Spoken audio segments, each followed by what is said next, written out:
Episode 1 पहली चिंगारी। मुंबई की रातें अजीब होती हैं। यहां लोग सोते हैं मगर शहर कभी नहीं। रोशनी के इस समंदर में हर कोई कुछ ढूंढ रहा होता है। कोई कामयाबी, कोई ठिकाना और कुछ लोग, किसी की याद। रानी रुखसार का चेहरा उस रात की बारिश में भी किसी अधूरी कहानी सा लग रहा था। उसने खिड़की से बाहर देखा। बारिश की हर बूंद मानो उसे पुराने जख्मों की याद दिला रही थी। कॉफी कप का धुआं उसकी पलकों से मिल रहा था और होंठों पर वही खामोश मुस्कान जो कहती तो बहुत कुछ थी पर सुनाई कुछ नहीं देती थी।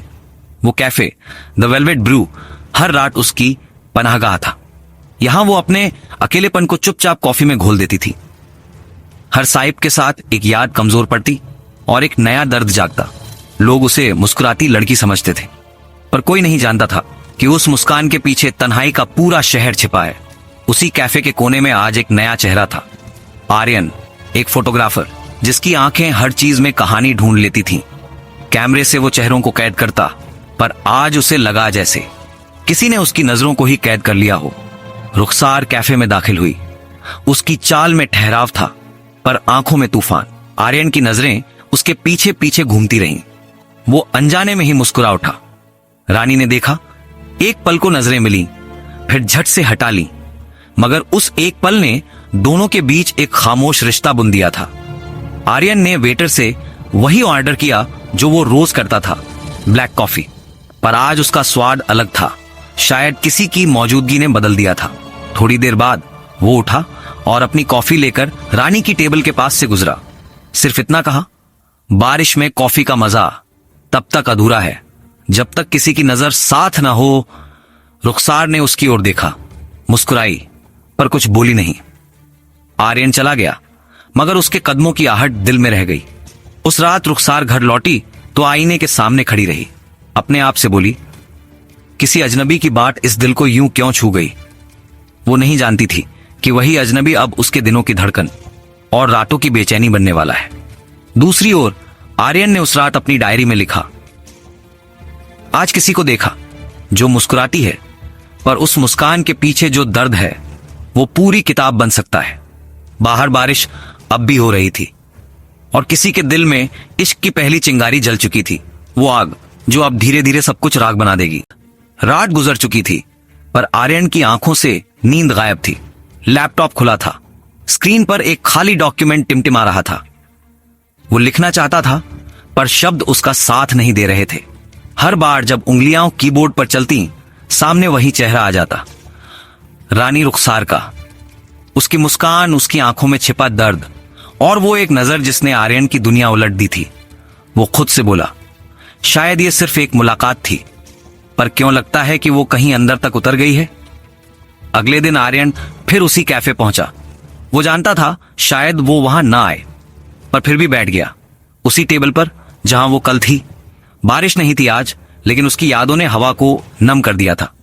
घंटे बीत गए और फिर दरवाजे की घंटी बजी। रानी रुखसार अंदर आई जैसे किसी कहानी का दूसरा पन्ना खुल गया हो। इस बार उसने सफेद कुर्ता पहना था, साधारण पर ऐसा कि कोई भी नजर उस पर ठहर जाए। वो सीधी जाकर वही सीट लेती है जो हर रोज उसकी होती है। आर्यन ने हिम्मत जुटाई और आगे बढ़ा। आपको कल भी देखा था, लगता है ये कैफे आपको भी सुकून देता है। रानी ने नजरें उठाई, एक हल्की मुस्कान दी। सुकून? उसने कहा, शायद अब वो चीज सिर्फ यादों में मिलती है। आर्यन चुप हो गया। उसके लहजे में इतनी ठंडक थी कि किसी को भी रोक दे पर उसकी आंखों में वो दर्द था जो किसी को बांध ले। आर्यन बैठ गया और दोनों की खामोशी कैफे के शोर में भी सबसे ज्यादा सुनाई दे रही थी। कुछ देर बाद रुखसार ने पूछा, आप फोटोग्राफर हैं, है ना? आर्यन मुस्कुराया, हाँ, पर कभी कभी लगता है मैं चेहरों के पीछे की कहानियां कैद करता हूं, तस्वीरें नहीं। वो मुस्कुराई मगर फिर उसकी नजरें खिड़की के बाहर चली गईं, किसी याद में खोई हुई। आर्यन समझ गया उसके अंदर कुछ है, कोई टूटी हुई कहानी, कोई अधूरी चाहत। रुखसार का फोन बजा। स्क्रीन पर एक नाम चमका, फहद। वो कुछ पल उसे देखती रही फिर कॉल काट दी। आर्यन ने देखा मगर कुछ पूछा नहीं, बस महसूस किया कि उस नाम में दर्द की पूरी किताब है। उस शाम जब वो दोनों कैफे से निकले, बारिश फिर शुरू हो चुकी थी। रुखसार ने कहा, बारिश अच्छी लगती है, ये वो चीज है जो छिपे हुए दर्द को धोने का बहाना बन जाती है। आर्यन ने जवाब दिया, और कभी कभी बारिश में जो भीगता है वो खुद नहीं जानता कि उसके आंसू हैं या पानी। रानी रुखसार ने पहली बार उसे सीधे देखा। कुछ पल ठहरी, फिर चली गई। पर उस पल में जो जुड़ाव हुआ वो अब इश्क नहीं, लट बन चुका था। उस रात आर्यन घर लौटा तो उसने अपनी दीवार पर रुखसार की स्केच बनाना शुरू किया। हर स्ट्रोक में वही नजर, वही दर्द, वही मुस्कान। और जब स्केच पूरा हुआ उसने नीचे लिखा, कभी कभी सबसे खूबसूरत लोग वो होते हैं जो अंदर से सबसे ज्यादा टूटे होते हैं। उसके लिए अब कैफे जाना एक जरूरत बन चुका था। हर शाम, हर कप कॉफी में उसे अब रानी रुखसार की तलाश थी। वो नहीं जानता था कि जिसे वो अपनी लत समझ रहा है, वो लत अब उसे आग में बदलने वाली थी। शहर वही था, मुंबई। रातें वही, बारिश वही। बस अब आर्यन के अंदर कुछ बदल चुका था। हर सुबह की शुरुआत रानी रुखसार के ख्याल से होती और हर रात उसी के नाम पर खत्म होती। कैफे द वेलवेट ब्रू अब सिर्फ एक जगह नहीं रह गया था, वो अब आर्यन की रोजमर्रा की दुआ थी। वो आता, वही सीट चुनता, वही ब्लैक कॉफी मंगवाता और इंतजार करता। उसकी रानी भी आती, मगर अब उसकी हंसी पहले जैसी नहीं थी। कभी फोन पर धीमी आवाज में किसी से बात करती, कभी खामोश बैठी बाहर की सड़क देखती रहती। आर्यन अब उसकी हर हरकत पढ़ने लगा था, जैसे वो किताब हो जिसे वो समझे बिना रह नहीं सकता। एक शाम रानी देर से आई, आंखें लाल थीं, चेहरा थका हुआ। आर्यन ने देखा तो पहली बार बोला, सब ठीक है? वो कुछ पल चुप रही, फिर बोली, कभी कभी सब ठीक होने का दिखावा करना सबसे मुश्किल काम होता है। आर्यन को समझ नहीं आया कि क्या कहे, पर उसके अंदर कुछ टूट सा गया। उसने पूछा नहीं, बस उसके सामने एक नैपकिन रखी और बोला, कभी दिल करे तो लिख देना जो कहना मुश्किल है। रानी मुस्कुराई। वो मुस्कान थकी हुई थी मगर सच्ची। वो नैपकिन अपने साथ ले गई। अगली रात आर्यन को अपने कैमरे पर एक नोट चिपका मिला। वो रुखसार की लिखावट थी, तुम्हें सुकून पसंद है, मुझे सन्नाटा, शायद इसलिए हम साथ बैठते हैं। उस पंक्ति ने आर्यन के दिल को झकझोर दिया। अब उसे यकीन हो गया, उसके और रुखसार के बीच कुछ है, कुछ ऐसा जो नाम नहीं लेता मगर महसूस होता है। 3 दिन बाद रानी नहीं आई। आर्यन बेचैन रहा।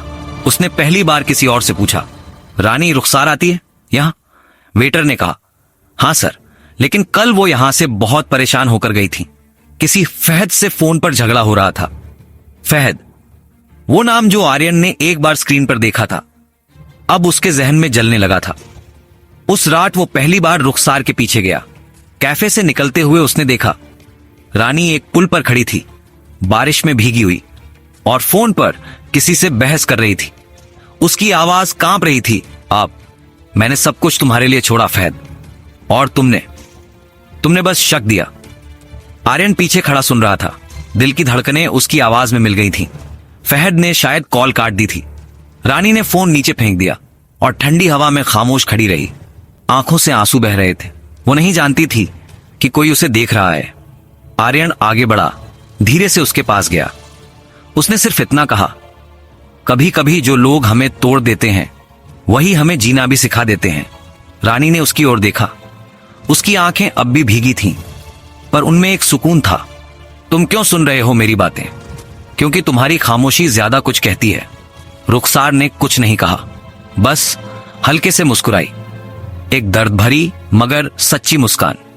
फिर धीरे से बोली, कभी किसी टूटे हुए इंसान से प्यार मत करना आर्यन, वो खुद को जोड़ने में ही पूरी जिंदगी लगा देता है। वो चली गई और आर्यन वहीं खड़ा रहा, बारिश में, अपने अंदर उठती उस आग के साथ जिसका नाम अब उसने खुद रखा, इश्क ए आतिश। उस रात आर्यन ने अपनी डायरी में लिखा, उसके जख्मों में मैंने अपना चेहरा देखा और डर गया कि कहीं मैं भी उसी आग में ना जल जाऊं। सफर। रात ढल चुकी थी पर शहर अब भी जाग रहा था। समंदर की लहरें मरीन ड्राइव की पत्थरों से टकरा रही थीं और हवा में वो नमी थी जो सिर्फ बारिश और यादों से आती है।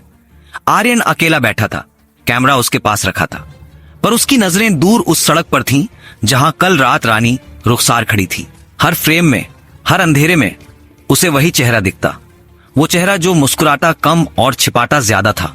अगले दिन कैफे में रानी नहीं आई, दूसरे दिन भी नहीं। तीसरे दिन जब आर्यन ने दरवाजे से झांका, वो वहां थी, पर इस बार उसके साथ एक और इंसान था, एक लंबा सलीकेदार आदमी, शायद वही फहद। वो दोनों आमने सामने बैठे थे, लेकिन उनके बीच की हवा भारी थी। फहद की आवाज धीमी मगर सख्त थी। रुखसार, मैंने कहा था ना, किसी से मिलना मत। तुम्हें पता है मैं कितना मिसट्रस्ट करता हूं। रुखसार बोली। मिसट्रस्ट नहीं फहद, वो प्यार था जो दम घोंटने लगा। आर्यन दूर से देख रहा था, हर शब्द उसके सीने में चुभ रहा था। उसे पहली बार एहसास हुआ, कभी कभी मोहब्बत कैद भी होती है। थोड़ी देर में रुखसार उठी और चली गई। फहद वहीं बैठा रहा, गुस्से में, जैसे किसी ने उसकी मिल्कियत छीन ली हो।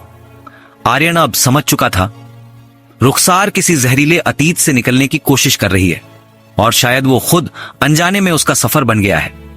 रात को रुखसार ने आर्यन को मैसेज किया, अगर कल समय हो तो मेरे साथ चलोगे?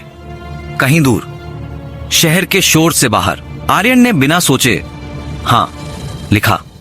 अगले दिन दोनों लोकल ट्रेन से बाहर निकल गए, जहां शहर खत्म होता है और समंदर शुरू होता है। रानी ने कहा, यहां मैं बचपन में आती थी मां के साथ, तब मैं हंसती थी सच में। वो मुस्कुराई, पर आंखें फिर नम हो गईं। आर्यन ने धीरे से पूछा, फहद, तुम्हारा अतीत है ना?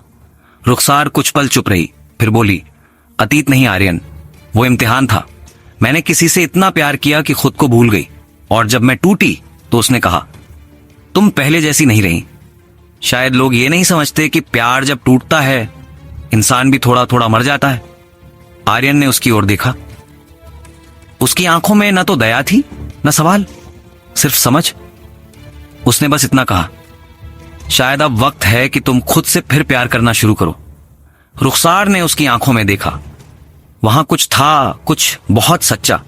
उसने एक गहरी सांस ली और कहा, तुम अजीब हो आर्यन, तुम सुनते हो, और आज के जमाने में लोग बस बोलते हैं। दोनों देर तक चुप बैठे रहे।